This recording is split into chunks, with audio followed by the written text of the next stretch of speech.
My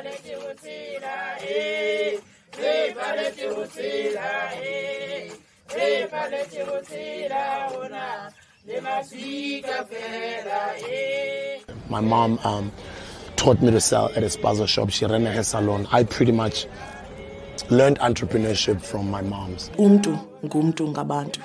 That on your own, you can't really do it. You need the support of those around you. You will have a network of people, a network of communities, and a society that will make sure that you count.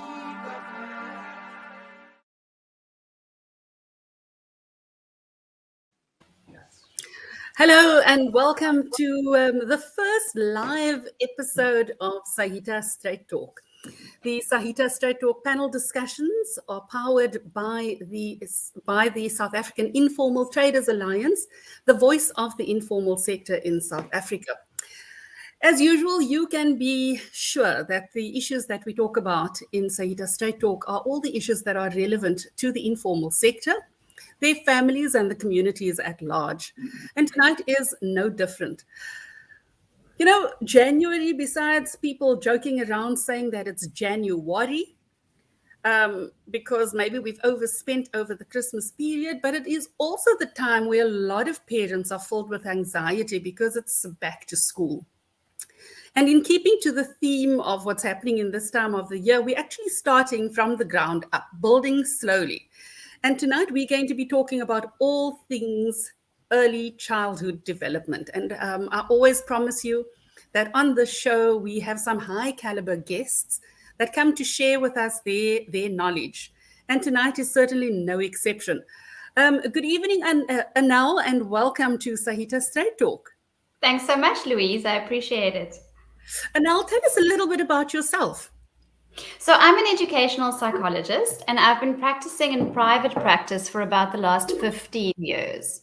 My main focus really is that early childhood development stage. So I see your very little kids around about till the age of 5 or 6 and really try and get the most for them and the most out of them to make sure that they've got the brightest future that we can get.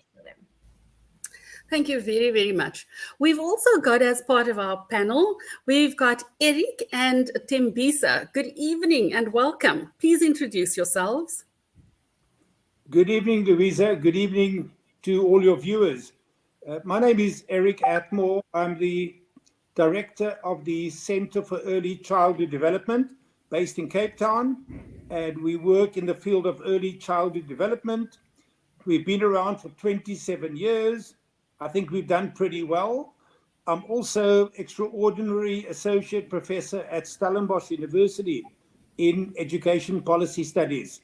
My colleague next door is Tembisa. She'll tell you about herself.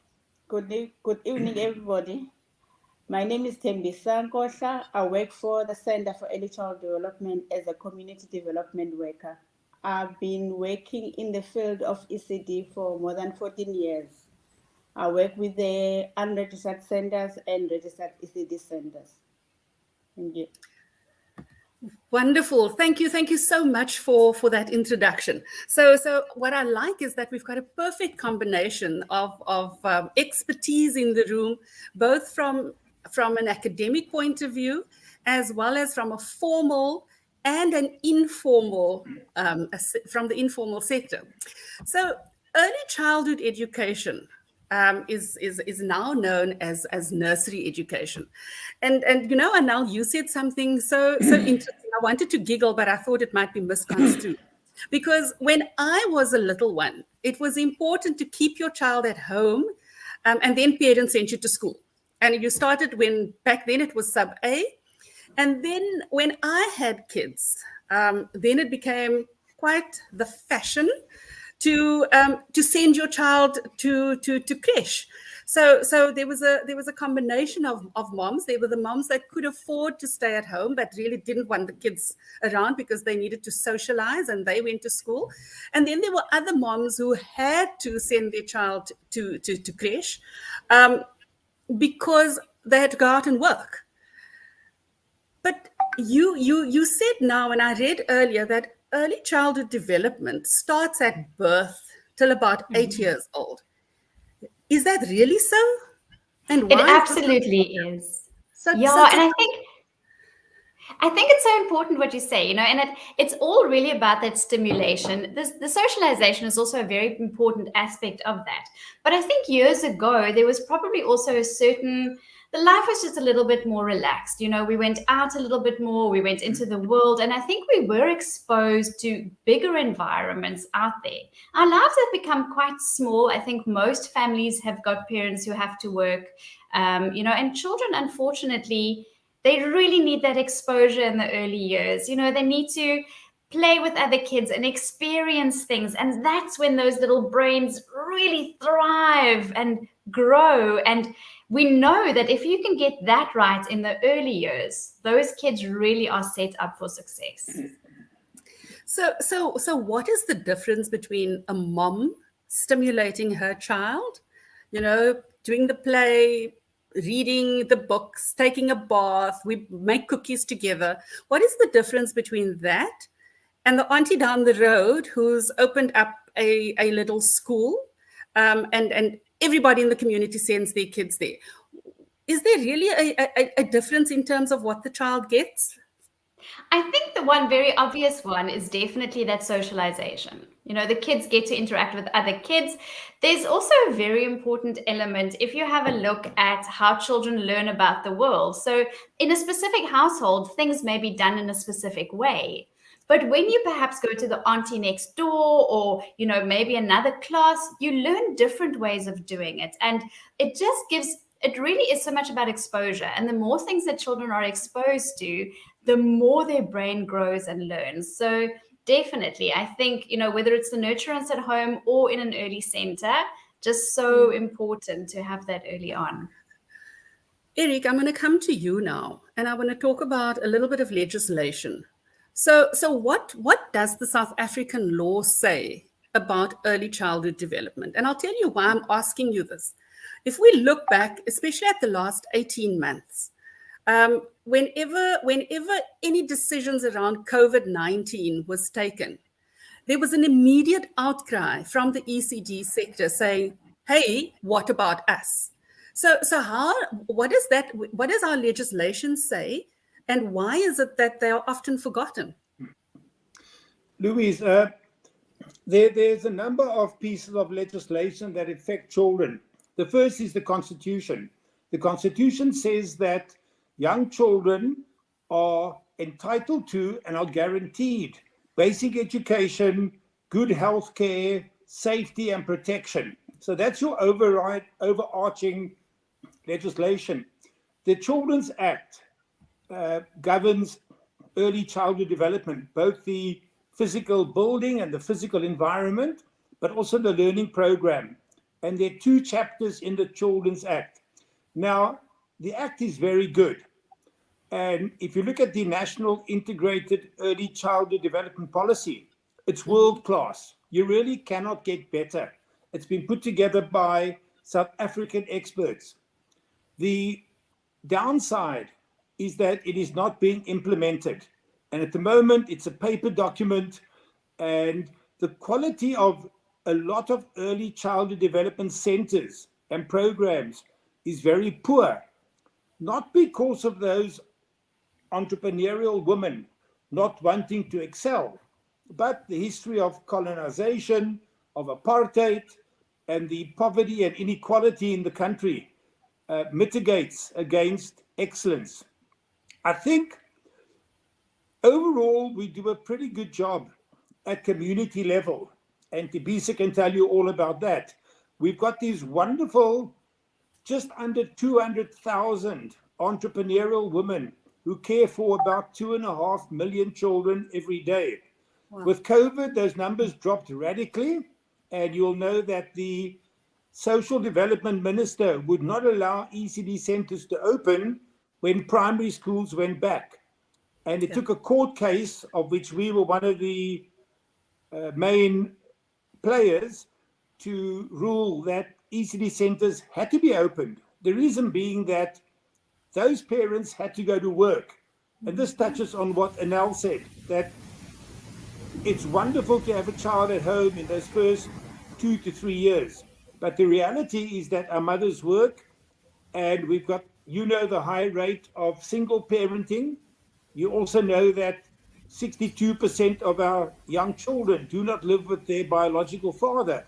So all these factors come together. But the legislation is there to answer your question. We are just not producing the financial resources to make it happen to the quality that is necessary. Thank you, Eric. Tembisa, tell us about what happens in the community around early childhood development. What happens in the community, the centers are run by the people that have no knowledge of ECD. When you started your center, you started because you were retrenched. Now you don't have income. You start the ECD center. Some people are passionate about the ECD. What they do, they enroll the children at the center, and what the fees, it's like 350 to 150 per month. But still parents cannot afford to pay the fees. And during the COVID, most of the centers were closed because they could not afford to buy the PPEs based on the minister that they need to have all the PPEs in place in order for them to open. And during the COVID, most of the principal and their staff were not paid. And also, in the ECD sector, they don't get much. If you're earning 3.5, it's a lot of money. They're earning less than that, 800 rand, 1.5. And the hours that they're working is from 6 o'clock in the morning and then 6 o'clock in the evening. And sometimes the children will sleep over because the parents didn't come and fetch them. So the principal are really struggling in also maintaining with the policies, and also there's a struggle when it comes to registration. The laws that the government has put in place is so difficult for them to register the centers so that they can also be able to access the subsidy. Wow, so you bringing up you're making a couple of very, very important points. So resources is definitely something. Then we're talking of oversight and support that is not there. But Eric, you mentioned numbers here. But in the community that I live in, and those numbers that you mentioned now in terms of the number of childcare workers that there are, you said 200,000 of them, and you said over 2 million kids that are eligible to go into early childhood development. Are those numbers kids that are at an ECD center, or are those just the number of kids under 8 years old that should be in an ECD? In my area, every day, there are so many littlies running around in groups of 3 and 4, and they've become so streetwise that at 3.5 years old, they know that they need to stand on the side of the pavement and wait until the car passes. And I mean, as a well, I'm not going to reveal my age, but for me to cross the road sometimes is very stressful. So where do those numbers come from? Louise, there are about 1.1 million children born every year. So that number that I quoted, 2.3 million children, those are children in an early learning center or an early learning program, a play group or a family outreach program. We under the age of 6, we've got about 6.5 million children. And of that, 2.5 million are in provision, which is just over 33%. Now, I don't believe that every single child under the age of 3 must be in an early childhood center. Often, as Anel alluded to, that child at home gets all the stimulation and all the activities that he or she needs. And as Anel said, the missing component is often the socialization. And that is a huge factor, not only in ECD centers, but in schooling as well, primary schools and high schools. The social aspect is so important. In this country, grade R has not been compulsory. Grade R is the year before grade 1, and generally it's children aged 5 turning 6. That policy's been around for 21 years this year, and it's never been compulsory. There's a law before Parliament, a bill at the moment, seeking to make grade R compulsory. And that will probably kick in around 2023, 2024. That means that a child turning 6 in any calendar year will have to be in a grade R class. And if that child progresses, that child will then enter grade 1, the year in which they turn 7. So those numbers are real. It's a very big industry. And I've tried to quantify what's the contribution to the economy. And it runs in excess of 10 billion rand a year. If you look at food, equipment, salaries, if we take that, all those costs together, it's a very big industry. And as I said, there are around 200,000 overwhelmingly women, 99.9% women, who every morning look after our children. And these are the people who are living, for me, who are living the Mandela legacy. These are the people who are building the country, because they do a phenomenal job with very few resources, very little support, and often little support from parents themselves. Because as Tembisa alluded to, parents don't want to pay fees. Yet to have a child at an early childhood center, that child needs to be fed. There needs to be staff in order to supervise the children, and there needs to be educational equipment. So it's a very difficult situation. And often it's what's called a catch-22 situation. The centers would love to do better, but they cannot because they don't have the income. The state subsidy is 17 Rand per qualifying child per day. And that's for 264 days. Interestingly, to keep a prisoner in prison in this country costs the government 400 Rand every single day of the year. So government, through taxpayers, contributes about 400 Rand per prisoner per day. But the early childhood subsidy is 17 Rand per child per day, and only about 1/4 of children get that subsidy. Wow, that is such an indictment against the powers that be, and considering that this is affecting the next generation of South Africans so badly.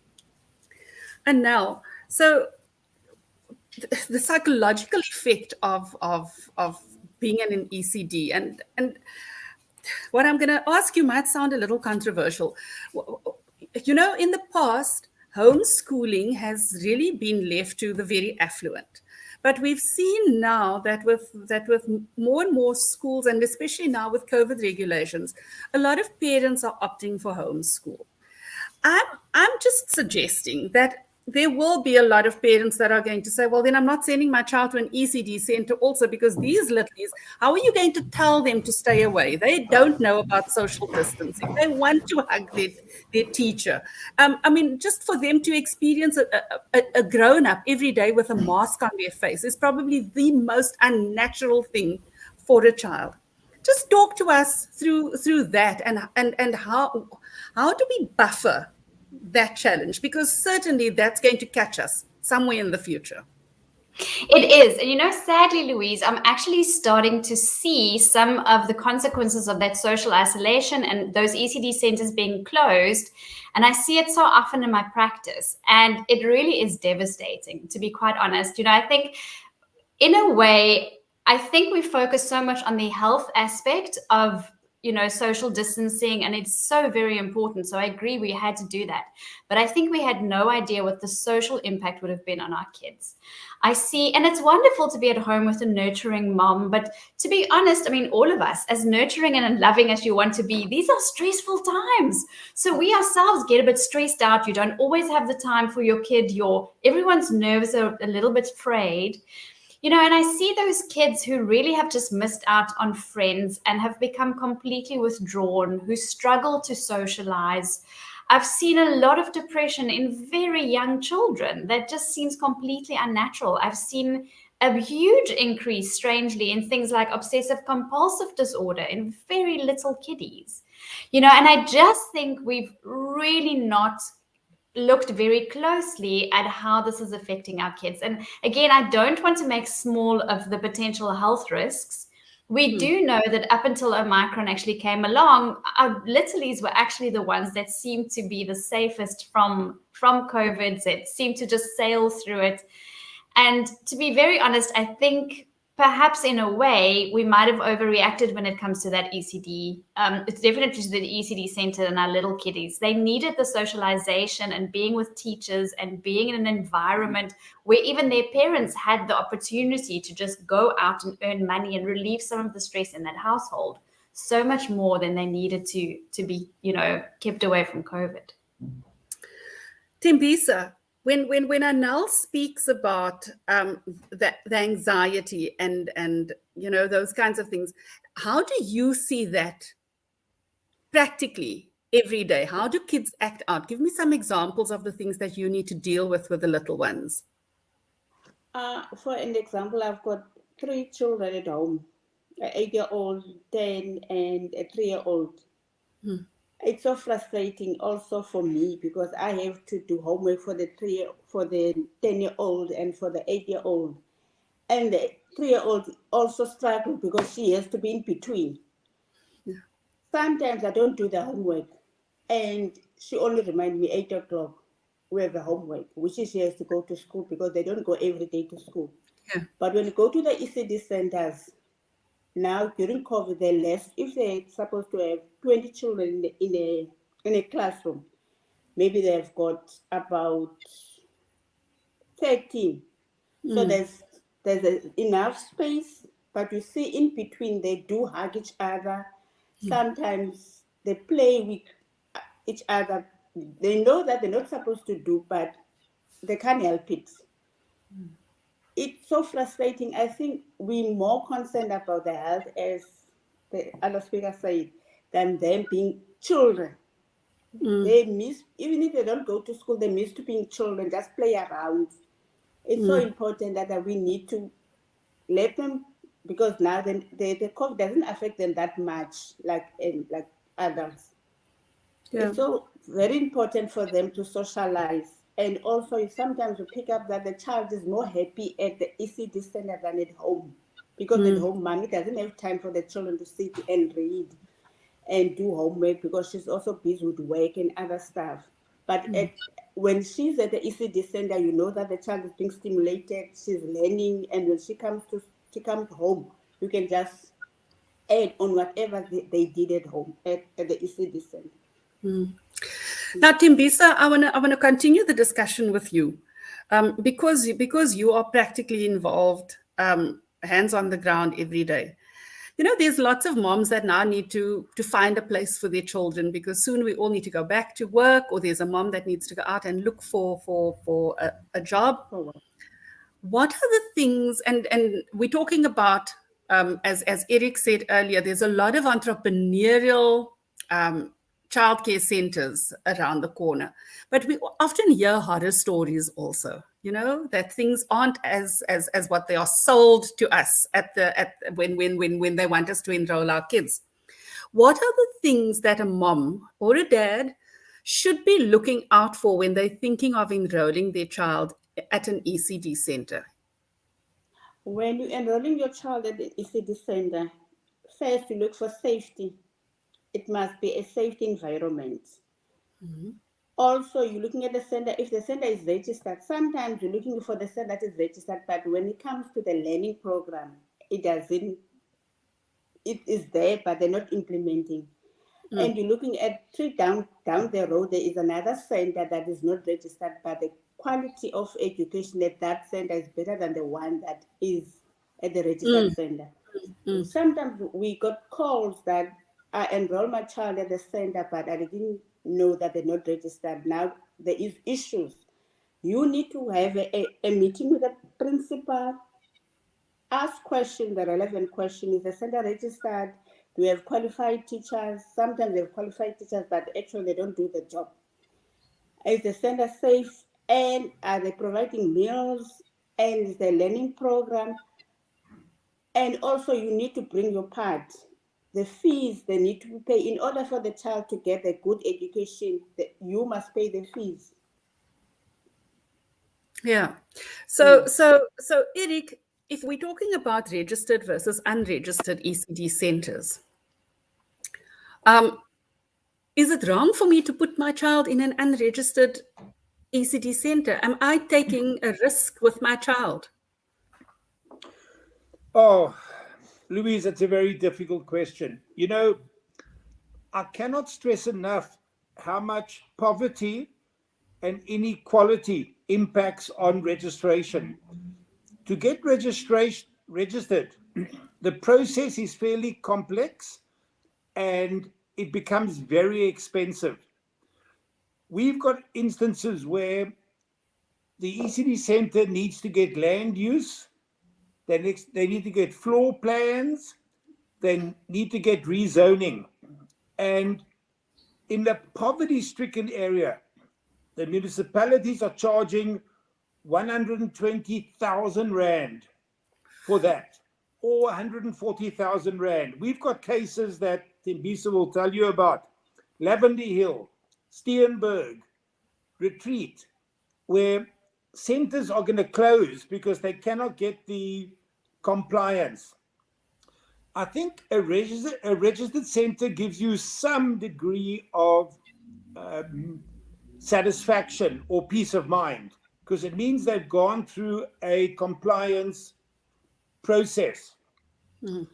But that doesn't mean that registered centers, by definition, are better than unregistered centers.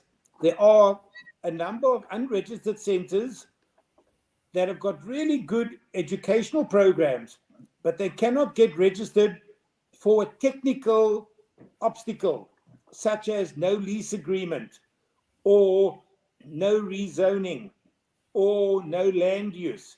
So I would back what Tembisa said.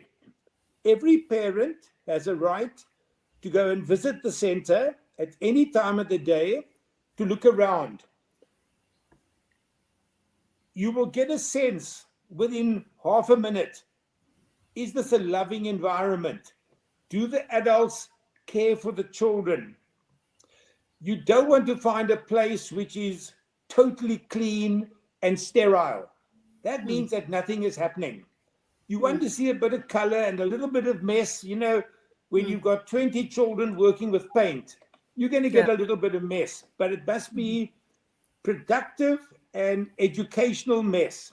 So our strongest advice to any parent would be go and visit the center, interview the principal, speak to the teachers, and get a sense of, I'm comfortable with this facility. And if you get that sense that you're comfortable, enroll your child. But if there's anything that is a red light or turns you off, turn around and walk out.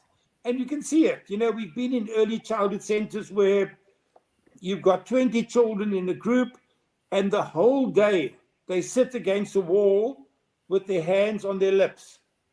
And there's no stimulation, there's no socialization, there are no opportunities for learning. And that's the one to avoid. So Eric, if we're talking about all of this, and I mean, the example you've just mentioned made the hair in my neck raise. You know, that if I had to find a school like that, I'd probably have to harass a couple of people. But we know that in the formal schooling sector, we've got quite a number of levels where we've got what are they called? In the olden days, we used to call them inspectors of schools that would come and make sure that, you know, there's a standard maintained and that the curriculum is being followed. And, you know, there's one person in charge of X amount of schools in a district, and there's a hierarchy. Yeah. Is that not the same for ECD centers then? Is that what you're saying? No, it's not the same. Up until now, early childhood development has been the responsibility of the Department of Social Development. And the individuals employed, good people, but they are not early childhood educators. They are generally social workers. And they've also been so understaffed that they have not been able to visit those centers as regularly as is needed. And in effect, what happens is that they only react to a complaint. You know, if somebody phones in and says, I'm a bit concerned about this center. So it's a combination of inappropriate training, but also too much work. You know, social development's primary responsibility should be child protection and child safety. What's happening in April this year, on the 1st of April, the responsibility for early childhood development is moving across to the Department of Basic Education. You may have seen that. And there's been a bit of criticism about it, but I'm keeping an open mind that, one, basic education cannot do worse than social development is done. But also that, you know, the basic education department is a more powerful department. They focus on the learning program. So I think we're going to see greater compliance with the regulations and with the legislation. But that will only be a success if there's greater financial support to early childhood centers, because they cannot survive on fee income alone. You know that salaries are exceptionally low for unskilled workers. For working class people, salaries are really low.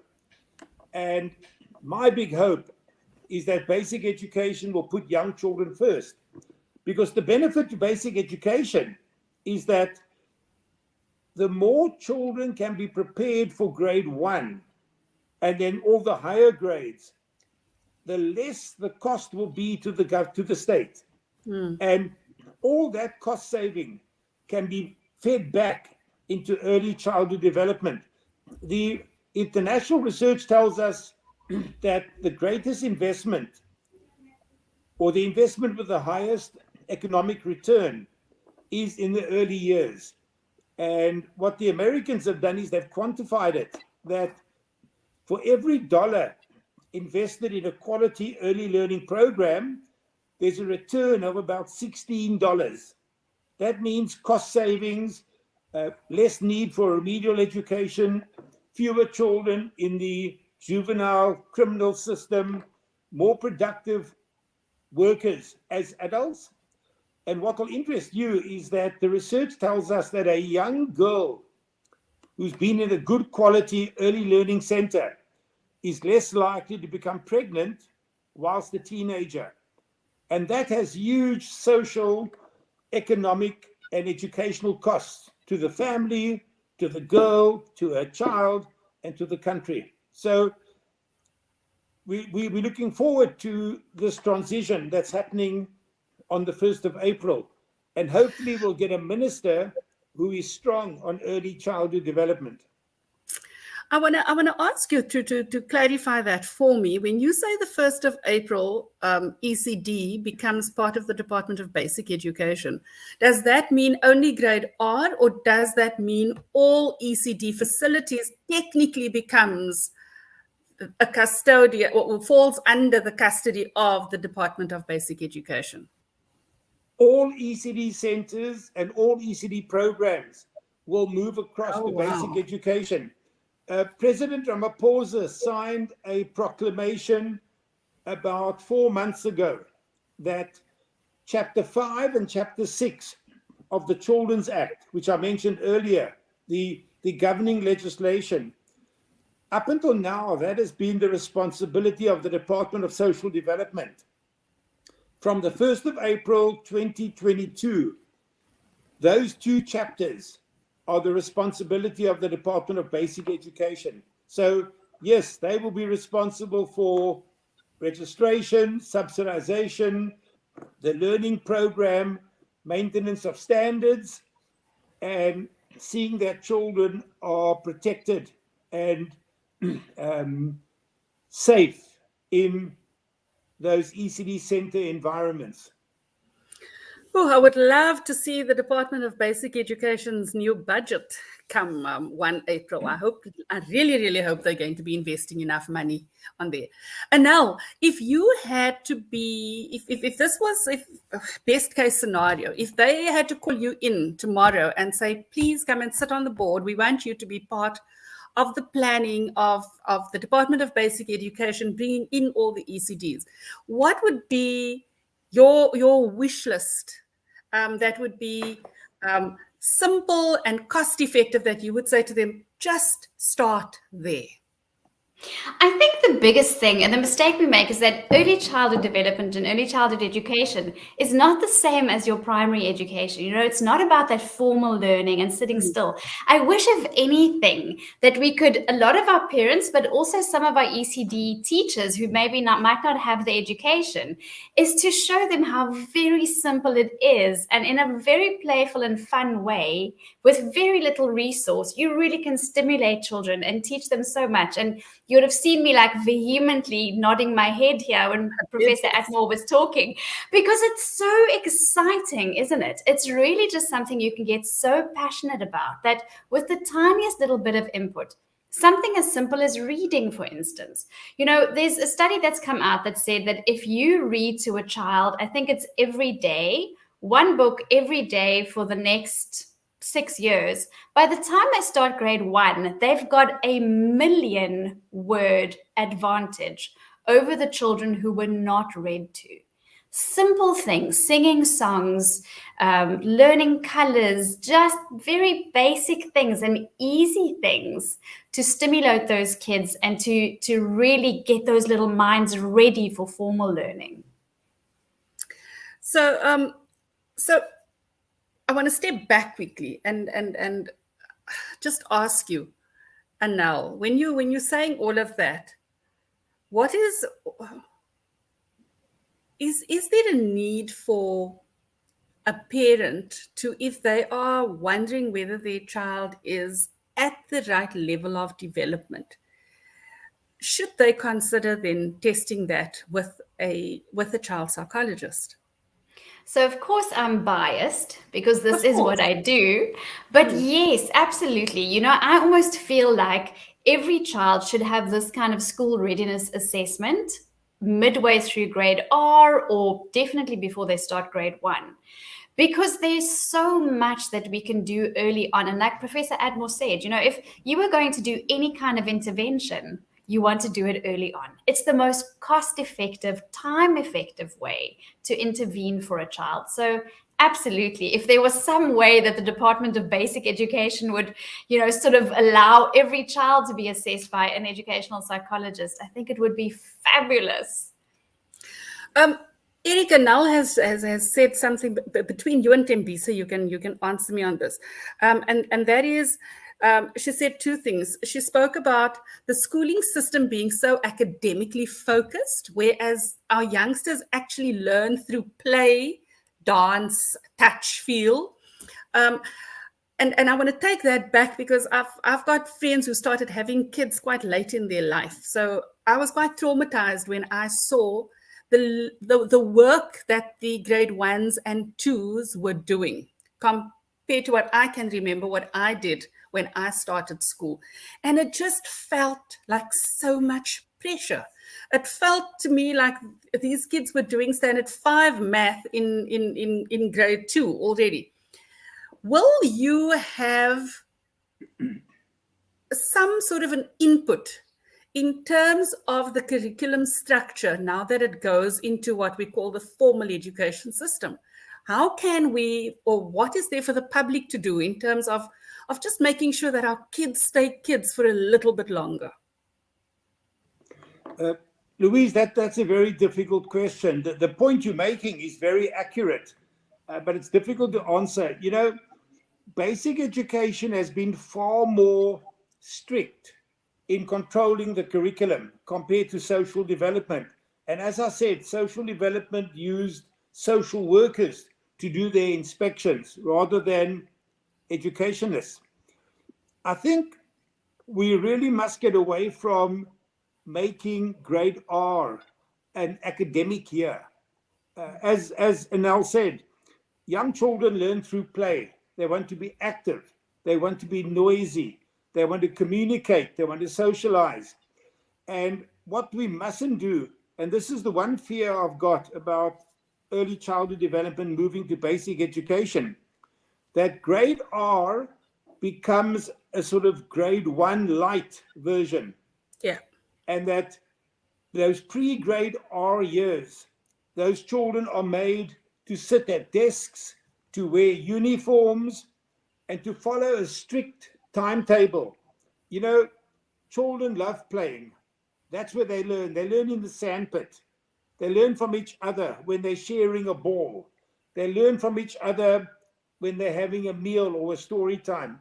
We cannot lose that. We will certainly, as a non-profit sector across the country, and there are more than 100 early childhood training organizations in the non-profit sector, we will be looking very, very finely at, is basic education turning grade R into a version of grade 1 light? And we cannot do that.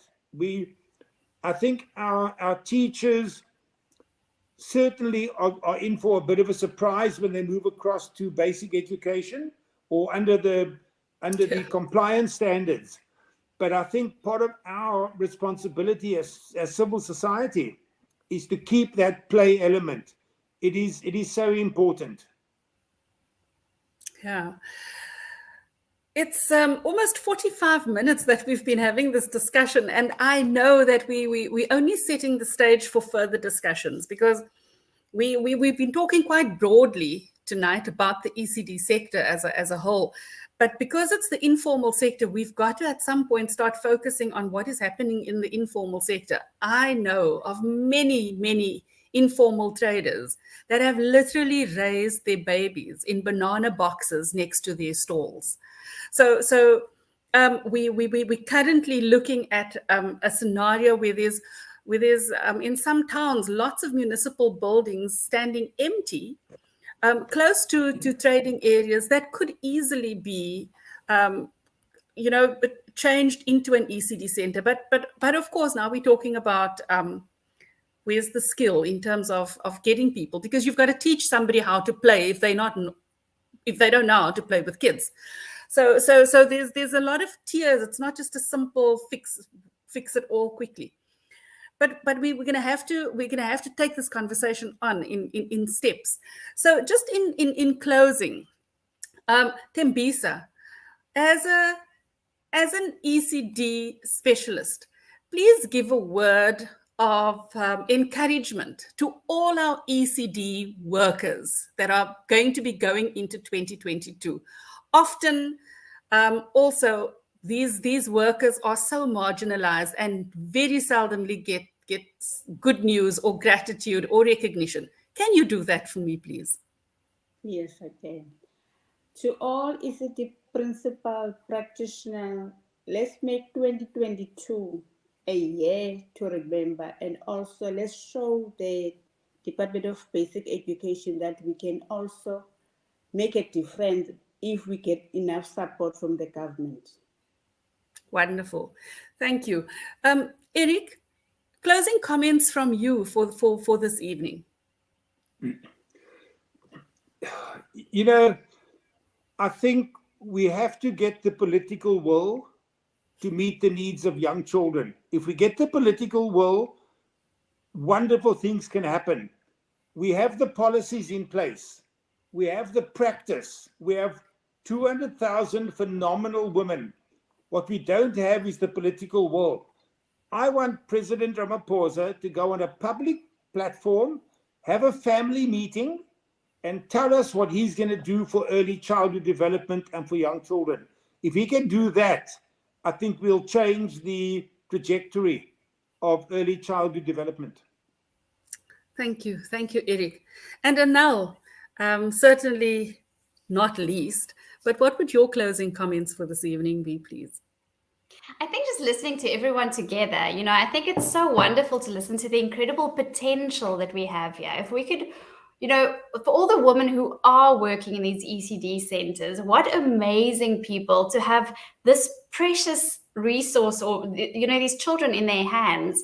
And like you said, they really are the people who are going to be building our future. So they need all of our support. From the outside, we need to all get together and be there for them.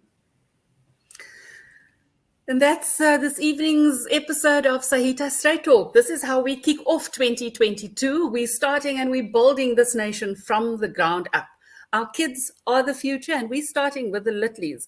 Look out for the next SAITA Straight Talk next week, Tuesday, when we'll be continuing our chat around early childhood development. This coming Thursday, however, we're going back to school, and we're going to hit the perfect academic situation, and we're going to be talking about school enrollment and whether your child has a place in school and not. But for now, it's goodbye from me, Louise. Till next time. Thank you. Bye-bye.